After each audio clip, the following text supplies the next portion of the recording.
Hi. As discussed in class, I'm going to be making a couple of brief videos about how to communicate with your professors about different issues.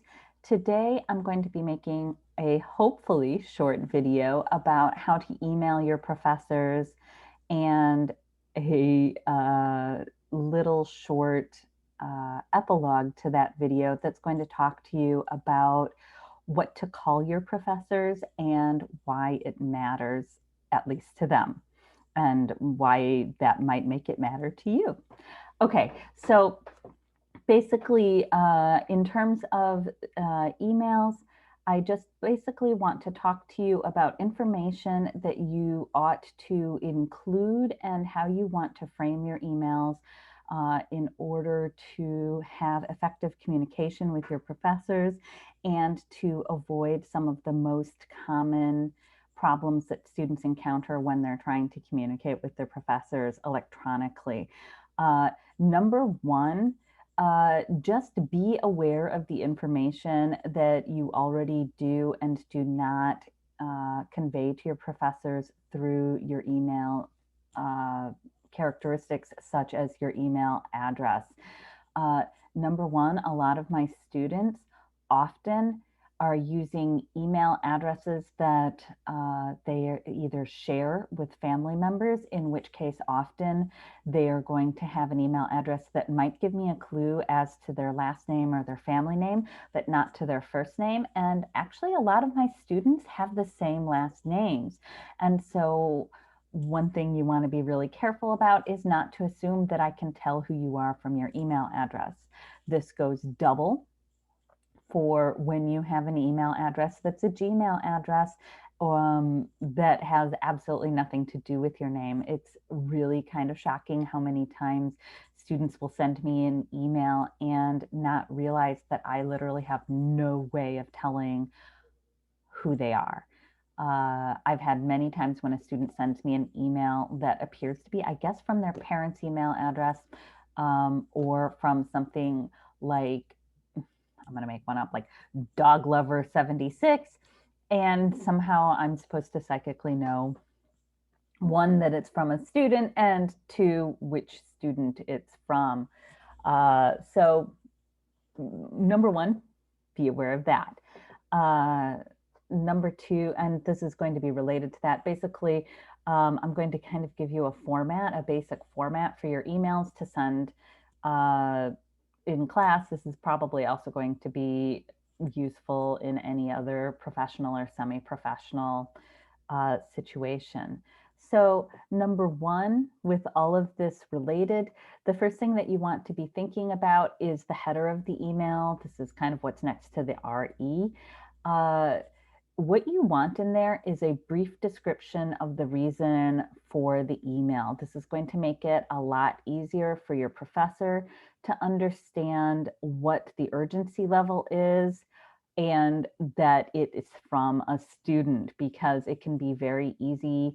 We get a lot of email all at once. Some of it is going to be spam. I cannot tell you how much email I get from email addresses that I don't recognize, that are from like personal names, that are going to be from like companies trying to get me to look at textbooks or whatever. So you want to make it really clear that I can tell that you're a student and you're a student who needs something that's time sensitive. And the way that you do that is that you give a clear description of what it is that you need. So the way that you're going to do that is you're going to describe the information. So let me show you here.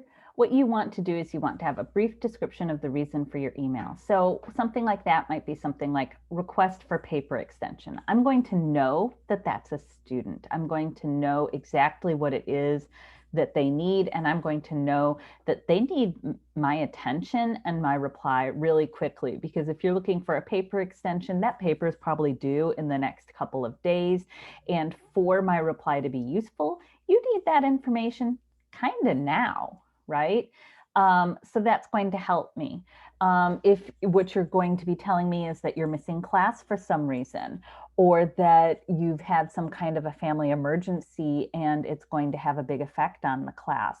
If you're going to be telling me that, I'm trying to think of things that students often will email about, that you missed an assignment and you've just realized it, you might write something like missed assignment, next steps, right? So that I have a good idea of what the situation is, why you're emailing me, um, and what I'm getting into when I click that email. So that's really, really important. I have a lot of cases where students either leave that open or they make it their name, which really isn't telling me a lot. And it makes it hard for me later if I'm searching for the email later. Searching by your name is just going to bring up every single thing you've ever emailed to me or every group email I've sent that includes you on the list. So it's not super helpful. But having it be about a particular type of issue makes it really useful for both you and me, especially for archiving and finding something later. Okay, once you've written what is this about, the next thing you need to do is actually start the email. And because of all of those issues that we have with identifying you, this is actually really easy. I've had friends who are college students who are obviously quite a bit younger than me. And I've also had quite a few college students. And I feel like one of the things that is really difficult for them is figuring out, well, how do I communicate with this person? How do I start this email? It's actually really easy. You identify yourself. So what you want to do is you want to give your full name. And if you use a nickname in class, you'll probably want to give that instead, because that's how your professor is going to know who you are. You want to give the name of the class you're in. Remember, many of your professors are teaching 3, 4, 5, sometimes even more classes, especially if they're an adjunct at a time. So saying that you're in English 101 might not actually narrow things down for them. They might be teaching 4 sections of 101. So you want to say, hey, I'm John Doe, right? And I'm in your English composition or your English 101. And then you want to identify which one. So you might be saying the one that meets on Tuesday and Thursdays at 4. Okay. Now, if you have a class that is entirely asynchronous, obviously saying what time your classes meet is not going to help you that much, but you can say what section you're in.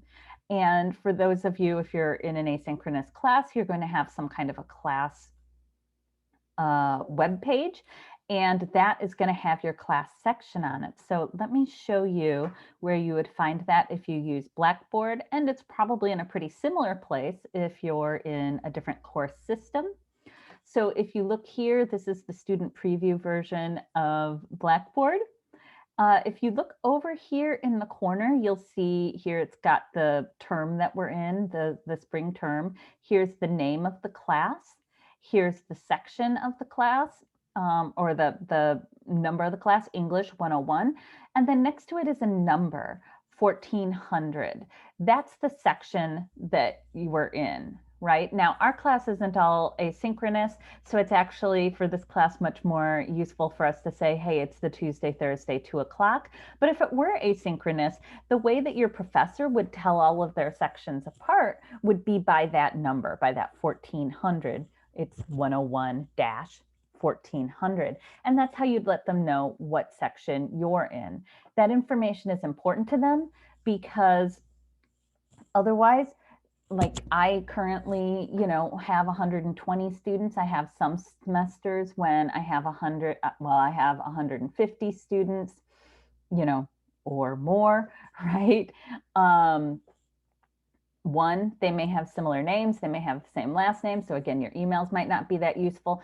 Early in the semester, knowing which section you're in, if they want to say, hey, I want an extension on something, or hey, can you tell me how my grades are doing? For us to identify that, we've got to be in the right class. And to do that, we need to know which class you're in. Okay, so giving us that information is really, really useful. So you want to say, hey, this is my name. This is the class that I'm in. And then you need to explain what it is you need and why. Now, one of the things that I think happens quite a bit with students when they're trying to explain what it is that they need is they tend to overshare. You do not owe us all of the details of your life, and often we don't want it. I cannot tell you some of the TMI that I have gotten from some of my students that probably later they wish they hadn't told me. It's up to you. It's up to you in terms of how well you know your professor, how much you trust your professor. But honestly, we don't deserve the personal, you don't owe that to us. So all you have to do is give us the barest bones to just say, hey, this is what I'm asking for. This is the kind of category of the reason why I'm asking for it. And these are, the parameters of what it is I think I can do instead of, what is usually happening in class. Okay. So you want to kind of give an idea that you're working in good faith, that you aren't just basically saying, hey, I want to get out of this being due, where you're just saying, hey, something has come up in my life. I'm trying to get this class done, but I can't quite do it the way that it's been scheduled. This is my plan. Or you might ask, is there a way? If you don't have a plan yet, you can ask to make a plan with the professor. That's absolutely fine. Um, and that's going to be the bulk of your email. It shouldn't be long. It shouldn't be more than a sentence or two where you're just trying to get that information out. You want your tone to be professional, right? And you shouldn't have to grovel. You're asking for something that is um, not unusual. It may or may not happen, but you aren't being unreasonable for asking the question. So you don't have to grovel. You don't have to beg. You're just laying out, hey, something has happened, and I would like to ask if this is possible. Okay. So we'll kind of leave it at that. Again, it can be very undetailed. You do not have to send us doctor's notes. You do not have to send us court documents. That you don't owe us that intrusion into your privacy. Okay, it's one thing that I think is very different than high school. There are no truancy officers, right? None of that's coming for you. So often, I have an example down here. An email might be as simple as, I would like to ask for an extension on the paper that's due this day, right? And then you might just give a category of what's happened in your life due to a family emergency, due to unexpected work obligations. You might even say something like, my manager changed my work schedule around and I literally cannot, the time that I had budgeted to do the paper is gone now and is now going to be on the weekend instead of between today and Wednesday. But I still want to do the paper. You might give that detail, or you might just say due to unexpected work obligations, or you might say due to unforeseen illness. I will be unable to finish the X on time, the paper, the whatever it is. But here's, if you've already come up with a plan, you might say what the plan is. I believe I'll be able to complete it and my other assigned work by X date. Would it be possible for me to do so? And you want to be clear about what it is you're really asking for, right? Because what you're really asking for is not to do the work, but to avoid the penalty, right? You want to still be able to turn it in, or you want to avoid whatever grade hits happen in my class or someone else's class for turning it in late. So you want to be very explicit about what it is you're asking for. So you ask that question. Once you've done that, the next thing you want to do is to just close the email. Again, you do not have to beg. You don't have to grovel. Okay. You want to be professional. You want to be respectful. So you kind of have to thread this needle where you're acknowledging that you are asking for a favor.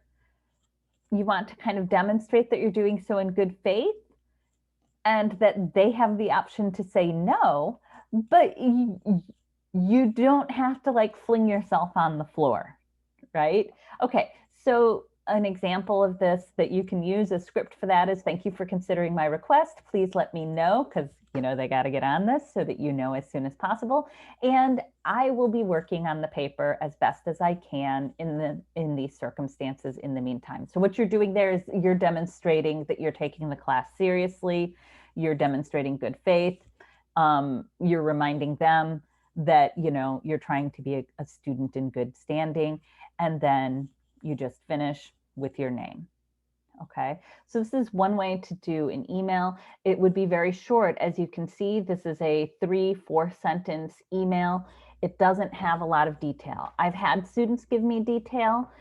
Sometimes they want to. You aren't breaking any rules by doing that, but you're not obligated. And sometimes I feel like students really feel like they're obligated, that somehow it's kind of the toll or the tax that they have to pay in their privacy in order to get our compassion. And the reality is, if your faculty is likely to be flexible, they're going to be flexible regardless of how much of that you give them. And so it's really up to you whether or not it makes you feel better to tell us. Like sometimes I feel like students really, they feel like somehow they feel like they feel less like they're trying to get away with something if they give us information. But I'm here to tell you, you don't owe us that information. Okay. I just really want you guys to know that you don't owe us that information. That's not ours to take from you. So it's really up to you how comfortable you are and what you want to tell us. So that's basically how the emails go. You want to always make sure you give your name as your professor knows it. Give the full name so it's easy for us to find you. And you want to have some idea of how that might be in the system, especially if it's very early in the semester and we might not be as familiar with your nickname versus the name that's in like the registrar system, right? You want to make sure that you are very clear about what section you're in, because often we teach many sections of the same course. And then you want to be super, super clear about what it is that you're hoping to get out of the interaction, and you want to be professional about it. But you can do that in 3 sentences, maybe 4. It doesn't have to be long. In fact, it's better if it's not, because what you need can very easily get buried in details. And your professors are probably going to take it more seriously if it's short and professional. Okay. If you have a more complicated situation, you might want to take that to office hours. Like if you really want to kind of talk to your professor about something, or if you're not quite sure how to solve a particular problem and it's not something that you can really lay out in 3 or 4 sentences in an email where it's just like a changed due date might deal with it. It might be something where talking to them, with that back and forth in office hours might be a better bet for you. In which case, what I recommend you do is you set up an email, either you go to office hours, or you might set up and you might say, I have a situation, give them a brief idea of what the situation is, and I'd like to discuss it with you in office hours.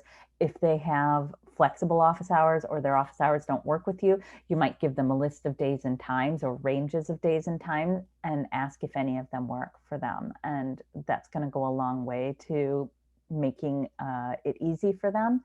And they're already going to be in a more charitable mood when you have that meeting. Okay. The other thing that I wanted to talk about that's related to this is, what do you call your professors? And this is one of those norms that every community has that seems either obvious or common sense, or at least has consequence within a community, that newcomers to the community often don't know, and it can have consequences for them.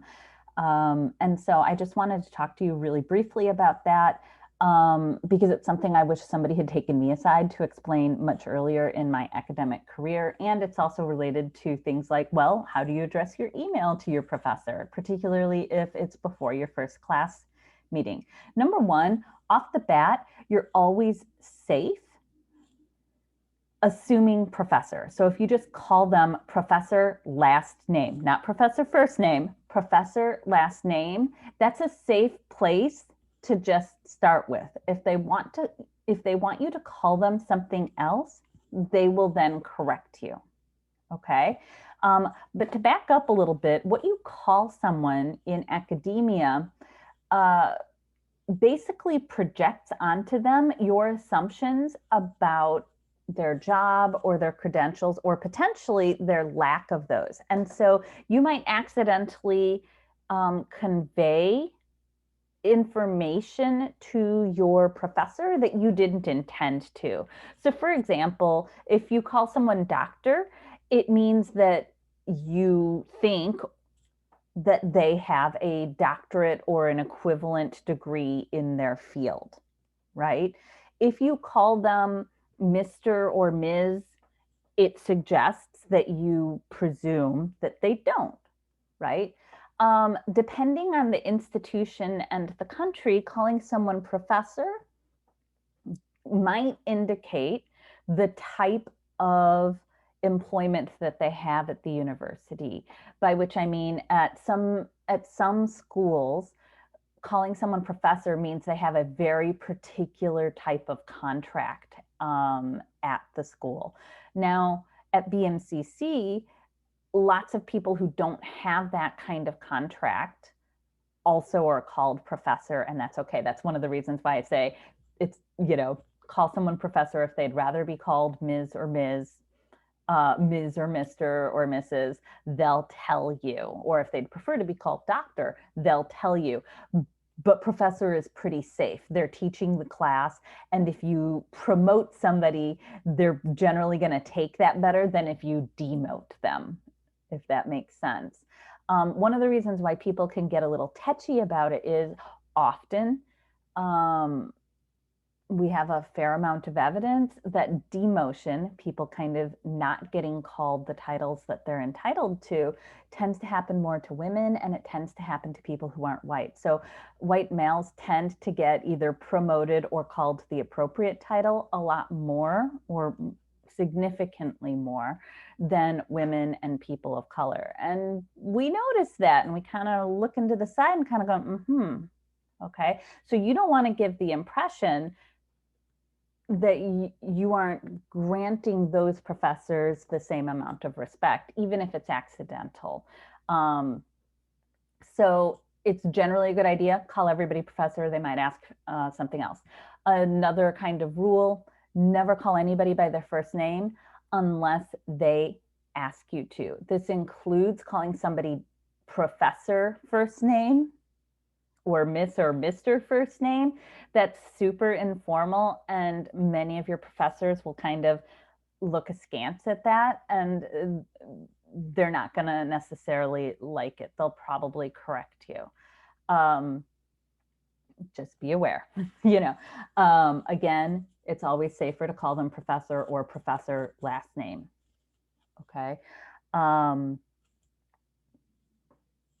In general, I think most people will generally go more by professor than doctor, but it's up to them. So what do? There are a few places you can look even before class. One place to look would be something like on Blackboard. You can look at their syllabus. They may or may not say so where they give their name. I actually realized I don't. I just give my full name, which gives you no clues at all. If they send out like a welcoming email or a welcome announcement, if they sign it, often it will say doctor or professor or Ms. or Mrs. Or Mr. That would give you an idea right there. Let's say you don't get any of those kinds of clues before the semester starts and you're in the classroom day one.